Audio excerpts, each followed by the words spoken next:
Muli, magandang araw mga ka-property. Ayan, natatanaw natin, napakaganda ng For ating inquiries location ng project. So, ito po ay 0915908907 sa FB Barangay Glens Bayabas, Property. DRT. So, naghahanap po ba kayo ng gagawing farm lot? Or inyong investment po? O ano man po ang purpose nyo? Installment or cash basis po tayo dito, pwede.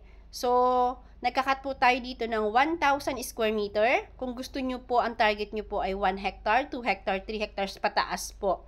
Cash basis po, mas mura po ang aming offer kung cash basis po ang inyong target. So, dito po, ayan, circle na to, binabaan po ni PBBM ng kanyang helipad. So, last 2 weeks ago lang po yan. So, ngayon, itong part na to, malinis na po yan. Nilinisan na po ng ating seller para po makikita nyo kung ano po yung pag nalinis ang inyong property. So, dito po sa banda dyan ay medyo marami pa po talagang puno yan. So, part ng natin na to ay nilinisan. So, yan nga ka-property sa mga investors na nag-aabang dyan ng DRT Farm. So, tara po at mag-viewing na po kayo at nang sigurado po makakapag-decide na po kayo kung ilang hectare po ba ang inyong kailangan. So, tara na po, mag-tripping at mag-viewing na po kayo dito sa aming hulugan or cash basis po. Mas maganda ay cash, syempre mas mura po yun. So, yan, natatanaw naman natin. Nandito ang ating mga daladalang sasakyan at konting-konti lang naman po ang rough road. So, tara na po. Yan nga mga ka-property, dito, nag-start po tayo muli ng ating video. Papunta po ito sa location kung saan malapit na po ito sa site natin. So, gusto ko lang po, ka-property, na makita nyo po yung ating mga view dito sa ating malapit sa site. So, yan. Madadaanan po natin muna ito. Ang layo po ay nasa 5 minutes away to property na po. So, part po ito ng rough road. Yan. Papunta po sa ating site. Yan. Makikita naman natin na mayroon siyang kuryente ng linya. Ayan. So, dito po, asahan nyo po mga ka-property yung dadaanan natin. Kahit naman po rough road yan ay flat naman siya. Hindi naman talaga yung totally na mahihirapan ang sasakyan mo. Pero syempre, mayroon pong yang pataas na part. Syempre, pataas po tayo ng pataas dahil nga po DRT ito.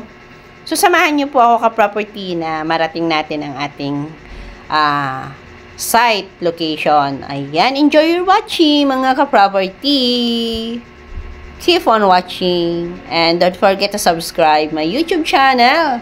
Ayan, kung bago ka pa sa aking channel, please hit mo na ang notification bell para lagi kang updated sa aking mga video upload. Okay, enjoy your watching! Mga dear clients, ayan po at mag-start po tayo dito ng ating pagbibideo para po makita ninyo at may idea po kayo kung ano po ang ating DRT. So dito po sa part na to ay 1 to 6 minutes po mararating na po natin ang ating site. So, yan po at rough road pa po ang part na ito na yun nga po may layo po na 1 to 6 minutes po ang layo niyan at haba. So, si DRT po, matatanaw naman po natin na mapuno pa po siya at malamig pong lugar dito. Napakaganda pong mag-invest dito dahil nga po malamig pa po ang place at overlooking. So, sa mga gusto po ng camping site at saka investment, ayan po, habang hindi pa po ganun ka-develop itong site natin, syempre po tumatagal ang panahon, ay tumataas naman ang value. So, dyan, may idea na po tayo mga ka-investor na makikita po natin sa ating dinadaanan. So, at least po, naikot po natin, expected nyo po yung ating dadaanan na ito. So, sa unahan po niyan, at malapit na nating marating, ang linya ng kuryente at ang site ng field office ng Bayabas. So, sa unahan po nitong ating video ay pabibilisin na nga po natin ang ating speed para at least po marating po natin ng mas madalian sa inyong panunood. Okay? So, keep on watching po sa ating video. Please don't forget to subscribe my YouTube channel. So, yan. Pahit naman po ng notification bell para naman po palagi po tayong update sa ating mga video upload. So, palambing naman po mga ka-investor, mga ka-property dyan, mga subscriber ko. Ayan. So, continue lang po tayo ng ating panonood, mga dear clients.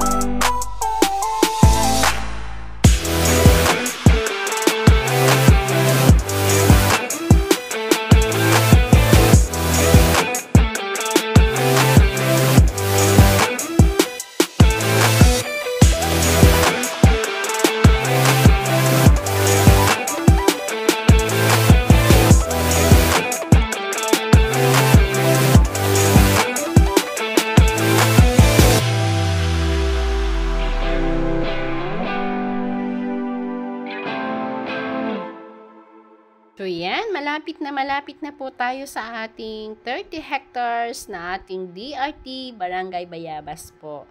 So dito po, ayan na po, papasok na po tayo sa property natin. So side by side, left side and right side po ang ating property na ito. Kasi po nga ay 30 hectares po siya. So 300,000 square meter. Okay, ayan na nga po at malapit na po tayo sa atin. So, ito na po tayo at narating na po natin ang ating site. Okay, continue lang po sa ating panunood mga dear clients at nang makita nyo po ang ating mga Ayan nga po, nandito na po tayo sa part ng frontage po ito. So yan, nalinis na po itong part na ito dahil para po at least may idea po kayo mga dear clients kung paano po kapag nalinis na siya. Ayan nga po, at flat na flat ang area. So, ito po si Mr. Enrique, yung may-ari na po ng lupa. Sa akin naka-SPA itong buong property. Opo. Bali, ilang hectare po ito, sir? Ang kabuo nito ay 302 square meters almost. 30,000. 30 hectares pala. Opo, yun. So, si sir po yung ating seller po. So, si Mr. Enriquez po, isa po siya sa 6 na magkakapatid na siya po ang naka-SPA. So, siya po ang gumagampan ng para sa lahat nilang magkakapatid sa ating pagharap sa mga clients. So, yan. At umpisahan na po natin ang pagsa-site viewing natin. So, tara, samahan niyo po kami ka-property sa ating pag-iikot dito sa ating 30 hectares na lupa. Okay?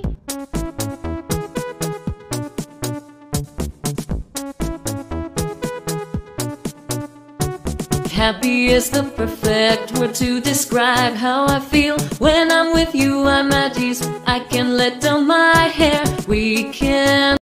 So yan, sa mga nais po mag-invest dito sa ating farm lot, kindly message nyo po ang aking number na naka-plus sa screen. Ayan, ang aking FB naman po ay Glance Property. At sa mga nais pong mag-viewing dito sa aming site, so be ready po ng inyong pananggalang sa init at ready po yung ating mga paa dahil po maglalakad po tayo at syempre mapapagod po kayo. So, ganyan po talaga ang investor, ready po sa inyong pag-viewing at syempre ready po ang inyong pananggalang sa init at water. So, yan. Ang travel time po natin from Quezon City ay nasa 2 hours na po yan. Kung San Jose del Monte naman po ay 1 hour. And kung Angat Bulacan naman po ay half hour lamang po ang travel time. Dahil malapit lang po sa Caribbean ang ating farm. So, malapit din po ito sa field office ng Bayabas Barangay. Yan. So, nandito po ang aking mga kasama dahil ito nga po ay 30 hectares ang aming imina-market at nagsasubdivide po kami ng 1,000 square meter.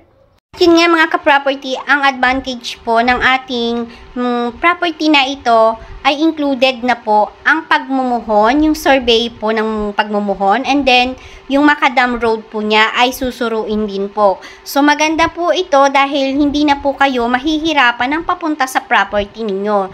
Dahil magkakaroon po yan ng suro ng daan na yun nga po, macadam road siya. So sa bawat Sa bawat part po ng inyong property, may kanya-kanya po kayong daan. So, yun po ang advantage ng aming farm lot na ito. Bagaman po ang aming price ay hindi talaga super na mura, dahil nga po tayo ay meron pong development like po ng drainage, meron pong drainage. At yun nga po, ang pagsusurvey, pagmumuhon. So, yan po ang included ng ating inclusion dito sa ating property. So, makitatanaw naman natin na sa along the road ang ating location ng property. So, syempre, paikot po yan. Ito pong part na... Bahid daw, bawal daw sa ano eh. Ayan, ito na yung ating price list, sample computation. Wala pa ako yung 500 eh. Tingkat dito sa DRT. So, farm lot po tayo. So, dito sa part na to, yan. Dito binabaan ni PBBM dyan. Doon sa circle na yon nasa may L3. Yan. Dito po yung yan.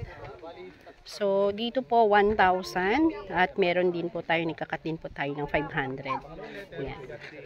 So, napakaganda ng location ng ating Barangay Bayabas DRT. At nandito po yung anak. Yan. Iniintay lang po natin yung Barangay Tanod para maituro yung mga part pa.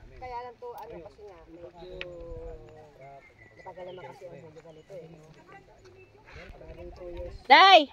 Ayan. Inikot po natin muli yung saglit na tayo po ay nasa sasakyan. Kasi po, paikot po itong property nito para at least po mas mabilis nating maiikutan. Yan. Pakita ko lang din po yung side na yan. So, maya-maya po natin papasukin ang loob ng property once po na naikot na natin ang sasakyan.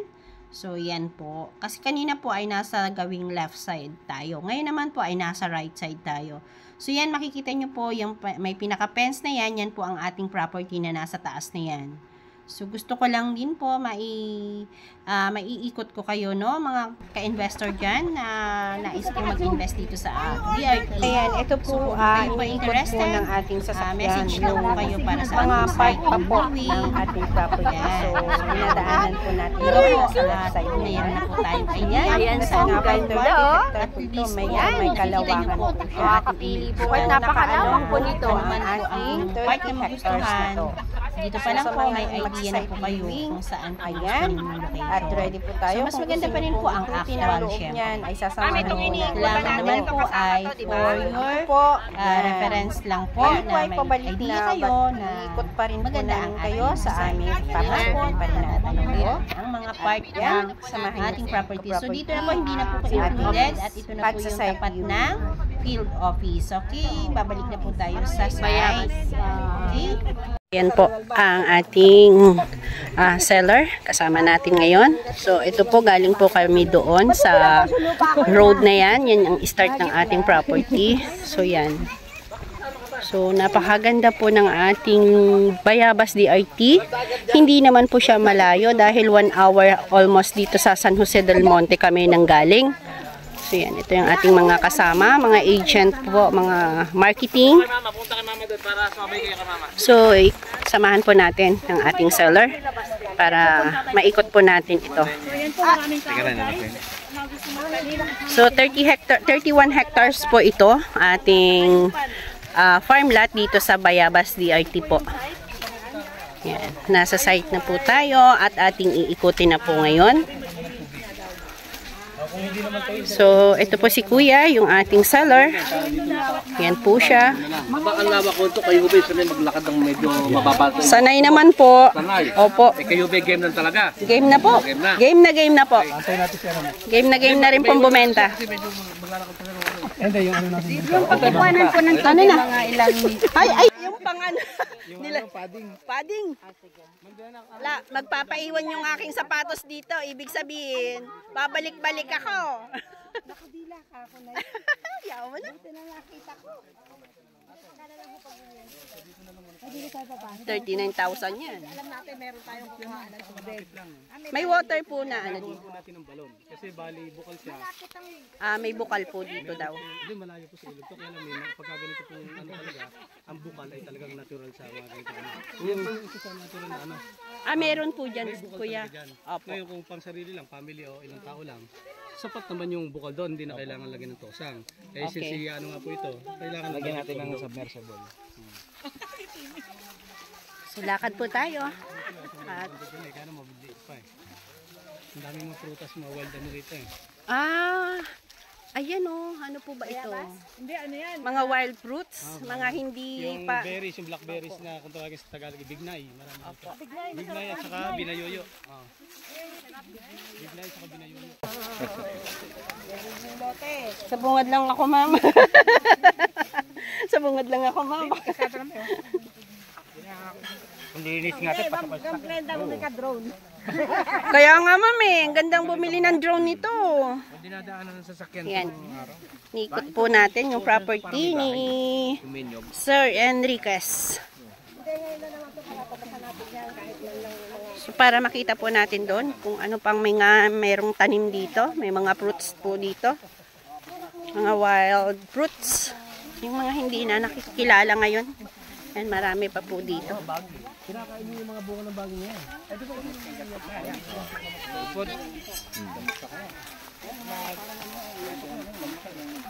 Saka po, malasa. Yung kumagong. Ang bunga niyan ay ginagawa pang asin sidlak. Mas magandang bunga niyan. Asan pa yung pang-asim? Yung mga Ano bang gusto nyo klaseng pang-asim? Alibangbang? alibangbang masarap din yun. Yan. Gusto pala nyo. Gusto nyo mag-uwi ng dahon? Asim. Suko kayo. Pag-utusan nyo lang. May kilala akong vlogger, sino po laging nasa DRT? Si Soto. Si Soto. Yan. Si Soto. Totoo, lahat naman sinasabi niya, hindi naman nakilala lahat. Po. Hindi naman lahat ano ni Soto. Kasi kinukuha niya sa mga dumagat. Opo. Pero mahilig siya sa mga fruits na mga... Lagi siyang nasa gubat kasi, yung binablog niya. Mga dumagat yung ano niya lagi eh. Ngayon kasi nandun siya sa mga ita Yun yung ano ngayon niya. Taga-anggat ata si Soto. Ano, taga San Rafael. San Rafael.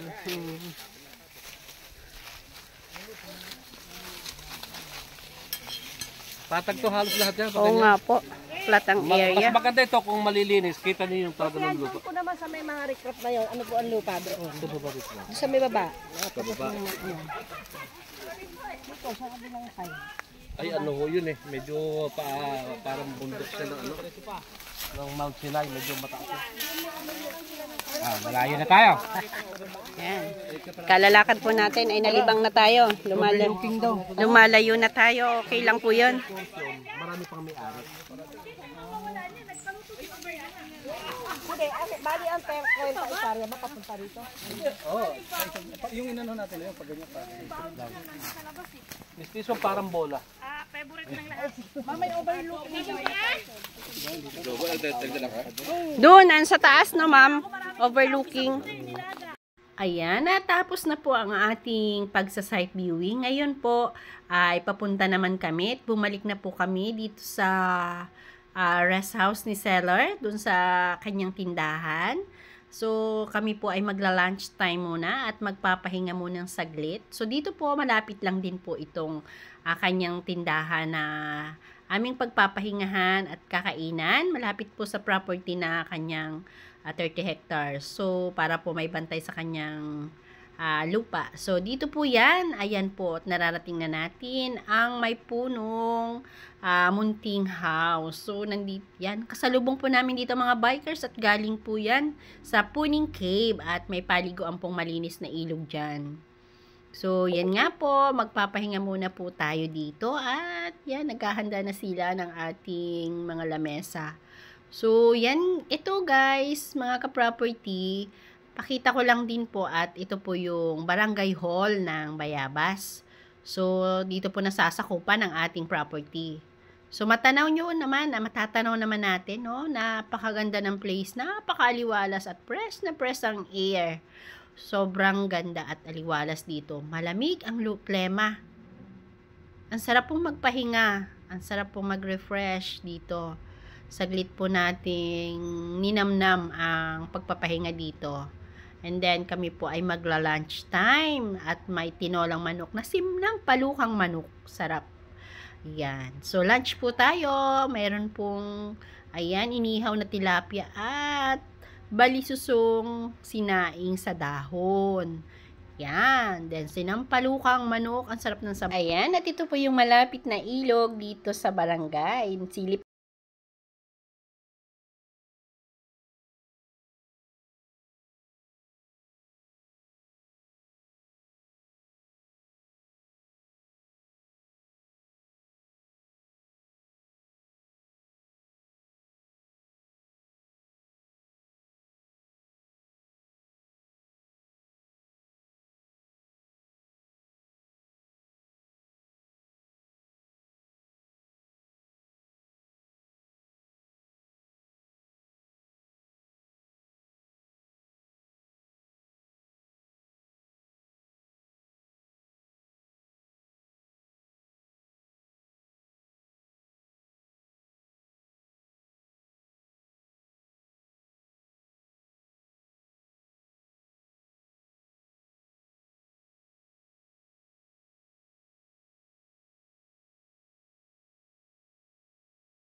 Yan, nagtatapos na po ang ating video. Thank you so much.